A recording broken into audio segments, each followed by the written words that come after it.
Good morning मेरे प्यारे बच्चों, आप सबका आपकी क्लास में स्वागत है। मैं हूं सूरज। जैसा कि हम सबको पता है, हम लोग पढ़ रहे हैं विद्युत धारा का चुंबकीय प्रभाव।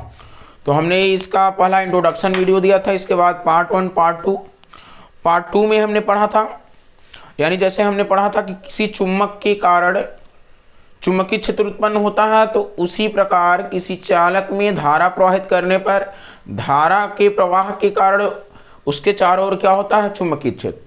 तो इसको हमने प्रयोग करके देखा था कि किस प्रकार किसी चालक में धारा प्रवाहित करने पर उसके चारों ओर चुंबकीय क्षेत्र होता है। ये हमने आरेस्टेड का प्रयोग करके देख लिया था, यानी किसी भी चालक में धारा प्रवाहित की जाती है तो उसके चारों ओर क्या उत्पन्न होता है, चुंबकीय क्षेत्र। हमने चुंबकीय सुई भी रख करके देखा था कि जब हम धारा प्रवाहित करते हैं तो चुंबकीय सुई की दिशा क्या हो जाती है, विक्षेपित हो जाती है। यानी सुई उसकी दिशा, धारा की दिशा बदलेंगे तो उसकी दिशा पलट जाएगी, और जब तक धारा प्रवाहित नहीं करते तब तक सुई विक्षेपित नहीं होती है, और जैसे ही धारा प्रवाहित की जाती है तो चुंबकीय सुई विक्षेपित होती है। जिसे ये पता चल रहा है कि चालक में धारा प्रवाहित करने पर चुंबकीय क्षेत्र उत्पन्न होता है, जिसके कारण चुंबकीय क्षेत्र के प्रभाव के कारण चुंबकीय सुई क्या हो जाती है, विक्षेपित। ठीक है ना। तो ये सब हमने कल इससे पहले वाले लेक्चर में कंप्लीट कर लिया है। आज हम लोग उसके आगे बढ़ रहे हैं। ठीक है।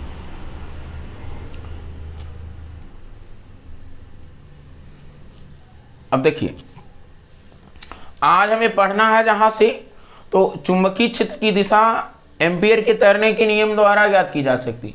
और हमने मैक्सवेल के दक्षिणावर्ती पेच का नियम भी पढ़ा था, दाएं हाथ के अंगूठे का नियम पढ़ा था। ठीक है ना।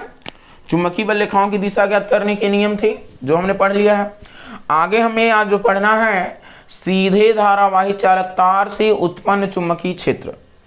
तो सीधे धारावाही चालक तार से उत्पन्न चुंबकीय, यानी जो तार होगा, जिस तार में धारा प्रवाहित की जाएगी वो तार सीधा होगा, और इस सीधे चालक तार के कारण उत्पन्न चुंबकीय क्षेत्र हमें पढ़ना है।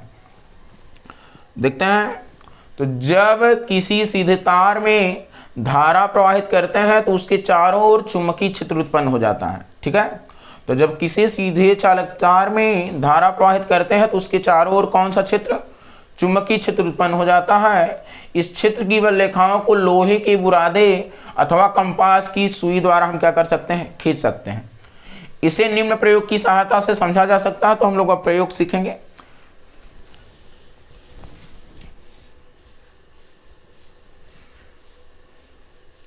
अब देखते हैं प्रयोग। तो एक्सपेरिमेंट जो किया गया है देखते हैं हम लोग। इसके लिए हम एक समतल गत्ता लेते हैं जिस पर एक सफेद कागज क्या करते हैं, गत्ते पर हम चिपका देते हैं। गत्ते के बीच में एक छेद करके चालक तार को ऊर्ध्वाधर हम उसमें खड़ा कर देंगे, जो छेद किया है। तार की सहायता से विद्युत परिपथ को दिखाए गए चित्रानुसार क्या कर देते हैं, पूर्ण कर देते हैं।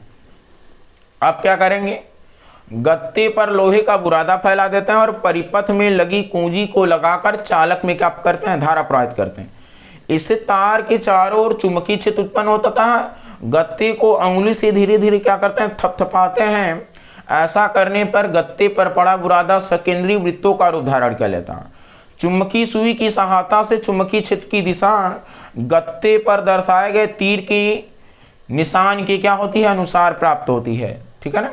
तो ये जो प्रयोग बताया गया कि सीधे चालक तार में धारा प्रवाहित करने पर कौन सा क्षेत्र उत्पन्न होता है, चुंबकीय क्षेत्र, उसी का प्रयोग है। आगे, जब तार में धारा ऊपर की दिशा में प्रवाहित होती तो रेखाएं वामावर्त दिशा में, और जब तार में धारा नीचे की दिशा में उल्टी कर दी जाती है तो चुंबकीय क्षेत्र रेखाओं की दिशा परिवर्तित हो जाएगी। यानी धारा की दिशा पलट दी जाएगी तो चुंबकीय क्षेत्र रेखाओं की दिशा भी क्या होती, उल्टी हो जाती है।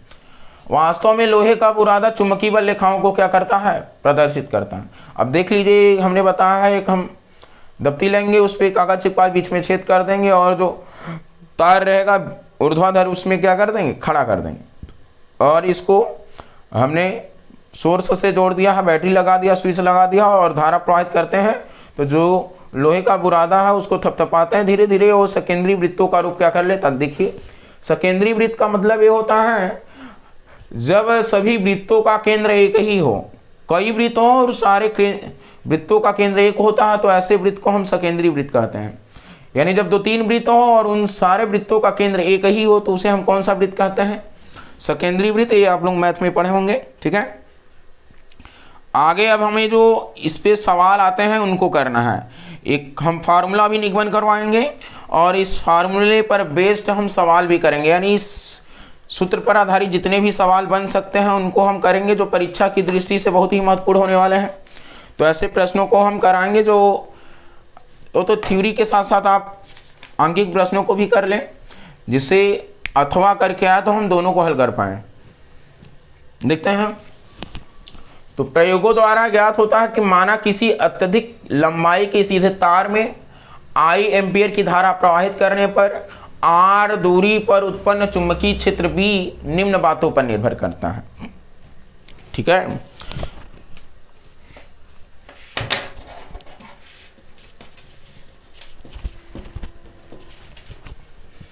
अब देखते हैं जरा हम लोग क्या कर रहा है। प्रयोगों द्वारा यह ज्ञात होता है माना किसी अत्यधिक लंबाई के यानी अत्यधिक लंबाई की सीधे तार में I एम्पियर की धारा प्रवाहित करने पर उससे R दूरी पर उत्पन्न चुंबकीय क्षेत्र को किससे, B से, ठीक है। तो पहला है यहाँ चालक तार में प्रवाहित विद्युत धारा के अनुक्रमानुपाती होता, तो जो चुंबकीय क्षेत्र होता है वो B प्रोपोर्शनल क्या होता है, I, यानी चालक में प्रवाहित होने वाली धारा के क्या होता है, यानी धारा का मान हम बढ़ाएंगे तो चुंबकीय क्षेत्र का मान भी क्या होगा, बढ़ेगा। इसका मतलब ये है। अब आगे यह प्रेक्षण बिंदु की चालक से दूरी की क्या होगा, यानी जहां हम प्रेक्षण कर रहे हैं वहां से चुंबकीय क्षेत्र, यहाँ से जो चालक से दूरी है वो चुंबकीय क्षेत्र की क्या होगा, व्युत्क्रमानुपाती होता है। यानी इसका मतलब ये है कि दूरी बढ़ेगी तो चुंबकीय क्षेत्र क्या होगा, घटेगा, और दूरी कम होगी तो चुंबकीय क्षेत्र बढ़ेगा, ठीक है ना। उपरोक्त दोनों नियमों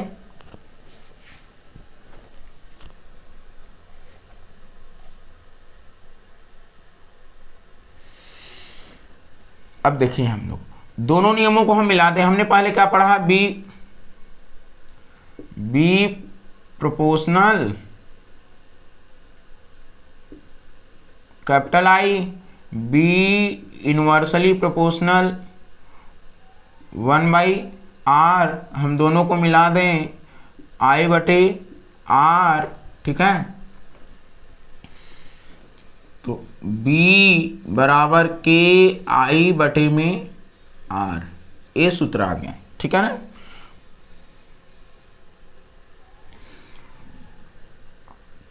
और ठीक है ना, ये पता रहे।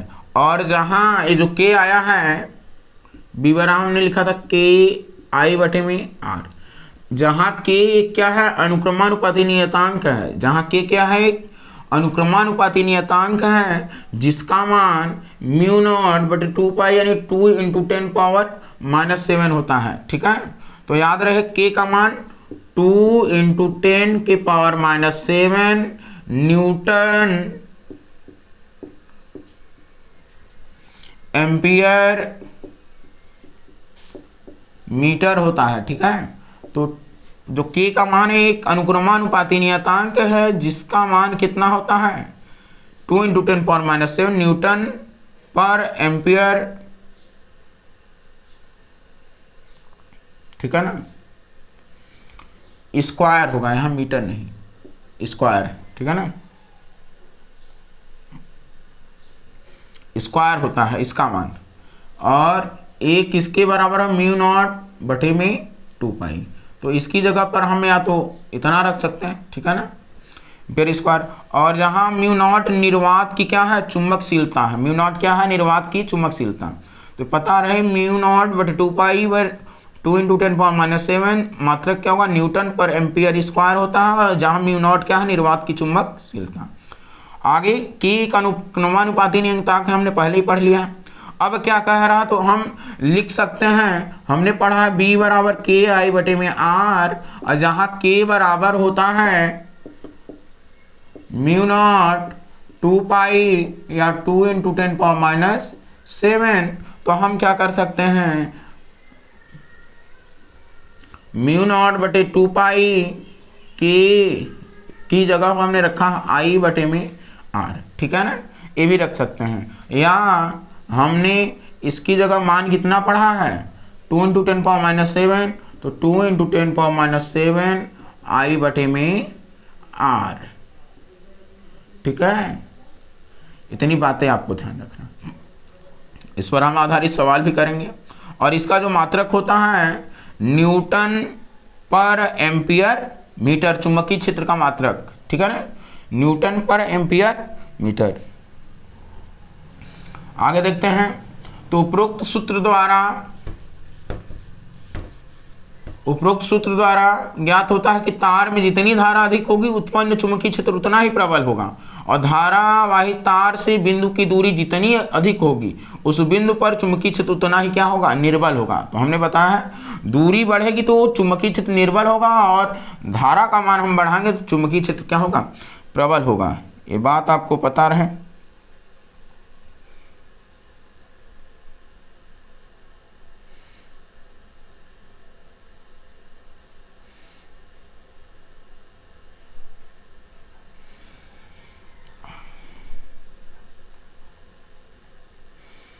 अब एक सवाल है, अभी हम हल कर रहे हैं इसको।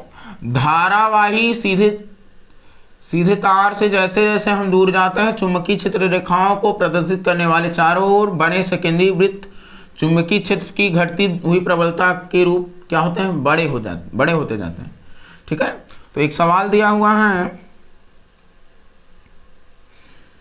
जो हमने फार्मूला बताया अभी, B बराबर के आई बटे में आर, यानी B क्या है यहाँ चुंबकीय क्षेत्र, I क्या है प्रवाहित धारा, और यह दूरी R। एक अनंत लंबाई की सीधे तार में कितनी धारा प्रवाहित की जाए, यानी जो तार की लंबाई है अनंत है। ठीक है, कितनी धारा प्रवाहित की जाए कि तार से 50 सेंटीमीटर की दूरी पर इतने न्यूटन पर एम्पियर मीटर का चुंबकीय क्षेत्र उत्पन्न हो जाए।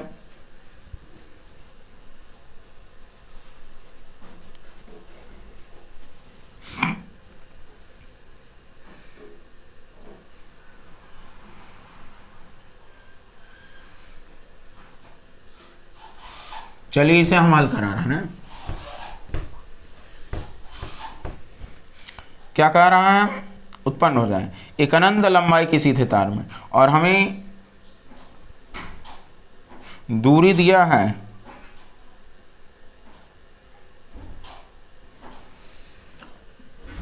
R बराबर कितना 50 सेंटीमीटर, और B बराबर चुंबकीय क्षेत्र कितना दिया हुआ है 0.5 इंटू 10⁻⁴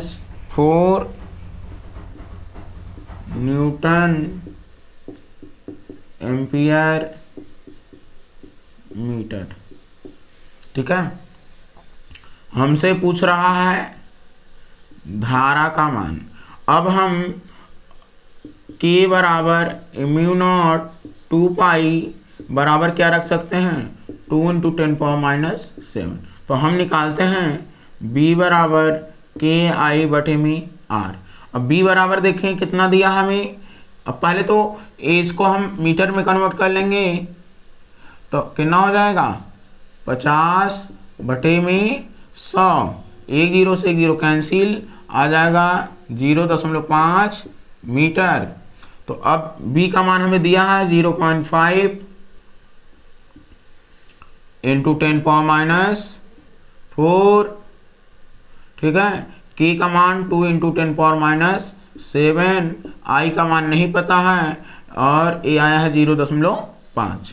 ठीक है, तो अब हम क्या करेंगे, इसको अतिरिक्त गुणा करेंगे तो 0.5 गुणित 0.5 10⁻⁴ बटे में 2 इंटू 10⁻⁷ बराबर I। ठीक है ना। अब देखिए यहां पर इतना ही आंसर आया हुआ है।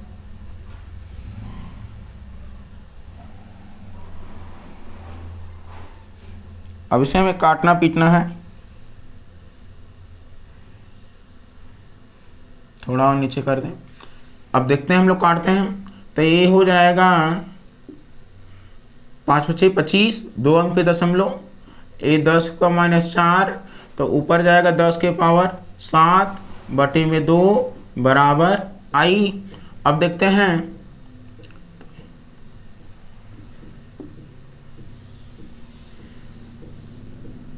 0.5, ए आ जाएगा 10 की पावर 3 बटे में 2 बराबर आई। ठीक है, अब देखते हैं हम लोग ए 0.25 है और इसको हम लिख सकते हैं 10 के पावर 3 को 1000 बटे में 2 बराबर आई। तो ए दशमलव हटाएंगे 25 बटे में 100, 2 जीरो से 2 जीरो कैंसिल हो जाएगा, 2 पंचे 10 बराबर आई। तो 25 पंजे 125, यानी आई बराबर कितना आ रहा है 125 एम्पियर। ठीक है, तो आई बराबर कुल कितना आएगा 125 एम्पियर, आपको पता रहे। ये हमने हल भी करा दिया है और यहाँ भी देख लीजिए किस तरह करेंगे।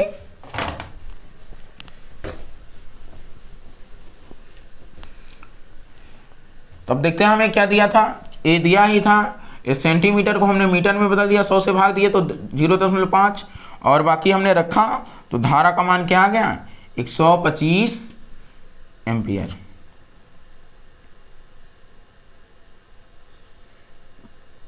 अब देखते हैं एम्पियर का तैरने का नियम। ठीक है ना, एम्पियर का तैरने का नियम। इस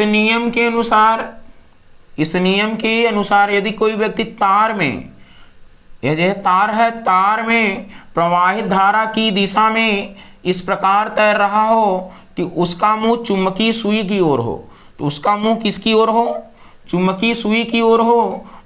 ठीक है ना, और तो सुई का उत्तरी ध्रुव उसके बाएं हाथ की ओर क्या हो जाएगा, घूम जाएगा। तो बायां हाथ वो वाला है, तो यानी तो उसका देखिए जो चुंबकीय सुई है, देखिए किसकी ओर घूम गई, उसके बाएं हाथ की ओर। यही है एम्पियर के तैरने का नियम। इस नियम की सहायता से विद्युत धारा की दिशा ज्ञात है, तो चुंबकीय क्षेत्र की दिशा हम क्या कर सकते हैं, ज्ञात कर सकते हैं।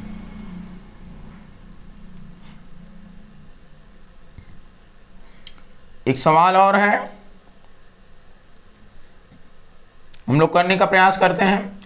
एक अनंत लंबाई के तार में 2 एम्पियर की विद्युत धारा प्रवाहित हो रही है, तो 3 मीटर की दूरी पर बिंदु का चुंबकीय क्षेत्र की तीव्रता ज्ञात कीजिए। तो देखिए कैसे करेंगे, बी का मान निकालना है। बी हमें नहीं पता है, आई पता है कितना है, बी पता है नहीं पता है, आई कितना है 2 एम्पियर की धारा प्रवाहित हो रही है और दूरी कितना है 0.3 मीटर। ठीक है ना, तो अब हमें निकालना है बी का मान। तो के आई बटे में आर, बी का मान नहीं पता, हमें निकालना है चुंबकीय क्षेत्र की तीव्रता। के का मान देख लेते हैं, तो के का मान हम बताए हैं 2 × 10⁻⁷ होता है। आई का मान 2, आर का मान 0.3। ठीक है ना, अब देखते हैं हम लोग।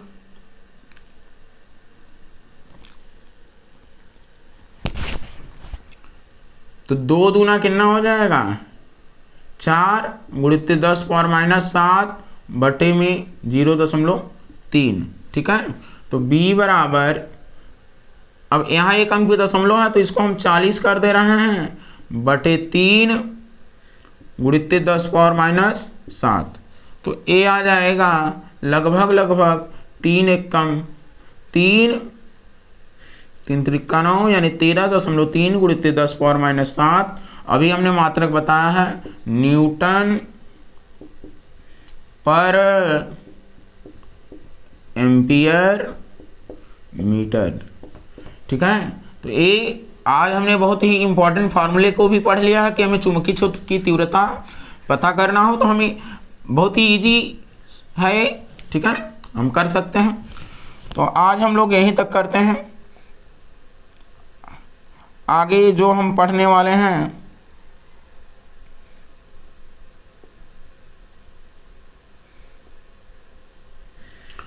आगे हम आपको पढ़ाएंगे अगले वाले लेक्चर में विद्युत धारावाही वृत्ताकार पास के कारण चुंबकीय क्षेत्र। अभी हमने सीधे धारावाही चालक तार के कारण पढ़ा है। कल से हम पढ़ाएंगे विद्युत धारावाही वृत्ताकार पास के कारण क्या, चुंबकीय क्षेत्र। ठीक है ना। तो मैं आशा करता हूँ, उम्मीद करता हूँ कि आप सबको सारी बातें समझ आई होंगी। तो ज़रूर चैनल को लाइक करना है, शेयर करना है, सब्सक्राइब भी करना है और लोगों को शेयर भी करना है, जिससे और लोग भी हमारे चैनल को जान पाए आपके द्वारा। ठीक है ना। तो आप सबसे यही कहना है कि अगर अच्छा लगे तो ज़रूर कमेंट करिएगा। यहीं तक हम आज लोग पढ़ते हैं, कल इसके आगे पढ़ाया जाएगा। धन्यवाद आप सबको।